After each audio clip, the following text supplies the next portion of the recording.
Are there other things on your mind? I've heard a lot since I arrived here yesterday about where we stand with the EU and Georgia as a visa-free regime for travel. I'm personally rather interested in it, so that my flights from Europe to Georgia don't leave in the middle of the night and arrive in the early morning with hopefully additional traffic. The flights would leave Europe in the afternoon. I can arrive at a proper time in the evening for a proper Georgian dinner before going to bed. So where do we stand on that?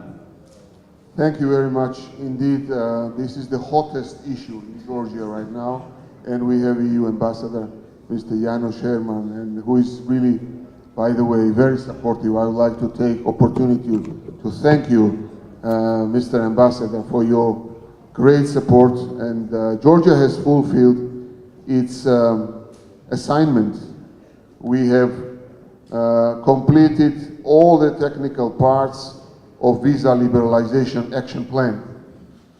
We are absolutely in line with all the requirements set by European Commission, and accordingly the positive report from European Commission has been issued in December of the last year.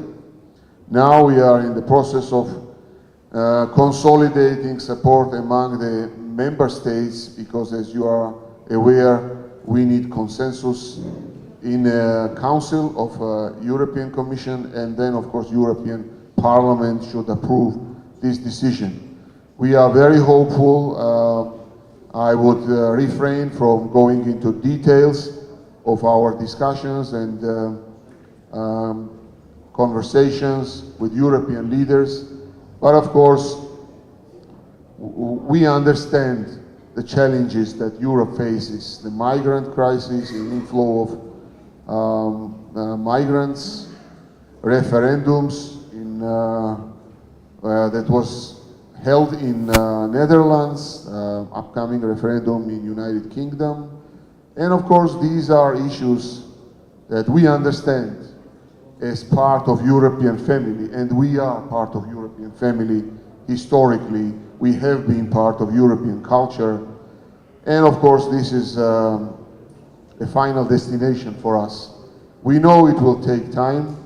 We know it will take a lot of patience and very strong commitment among all members of our society, from all members of our society. But we will be very consistent, despite all these challenges, despite all the sensitivities of this issue.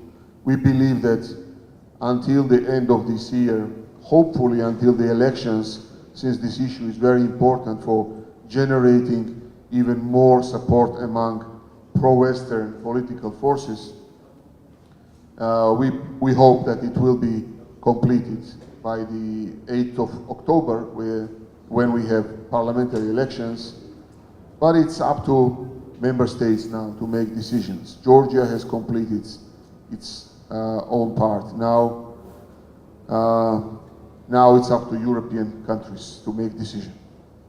It's not easy, and we understand moods and challenges, but you know, all these issues like migration crisis, internal challenges, has nothing to do with Georgia's technical readiness for this issue. And we are ready institutionally, legislatively, we are ready for this. You mentioned several times, Mr. Prime Minister, Georgia in terms not only the government, but the population's commitment to have a Western orientation, the Western direction, as strategic for your country. Do you have any concerns in that area, not going beyond the visa question there? Are there things that is happening in your immediate neighborhood or the wider region that might derail this commitment on the part of commitment on the part of Georgia? Are there things there on your mind that we can? You mentioned Russia's role in Ukraine right now, for example. Are there things going on that might complicate the situation for Georgia? And how might some of these challenges you mentioned, including frozen conflicts, be resolved so that Georgia's orientation towards the West is not also at the same time seen as a threat by some? Can you talk a little bit about that, please? Well, indeed, there are challenges like occupation of Georgia's historic two territories, which is Abkhazia and Tkhinvali region, which is called South Ossetia. And of course, there are severe security and humanitarian issues. There is military buildup on both of these territories, and there is severe violations of basic human rights across the occupation line and also in Abkhazia and in South Ossetia, problems with ethnic Georgians, like depriving them of right of education, Georgian language education, depriving property rights across the occupation line. And yesterday we had installing new signs of borders, so-called borders. And this borderization process is going on. And we have ethnic Georgians from time to time captured by occupation forces, kept in prisons, claiming for bailout. But nothing can change Georgia's destiny. And Georgia's destiny is determined by people of Georgia. And it was never sovereign mood of Georgian people so strong as it is today. And despite all these challenges, the sense of and spirit of consolidation around these very important strategic goals is very strong in Georgia. So I don't see any major threat for Georgia's Western aspirations. Nothing can derail us from this strategic route.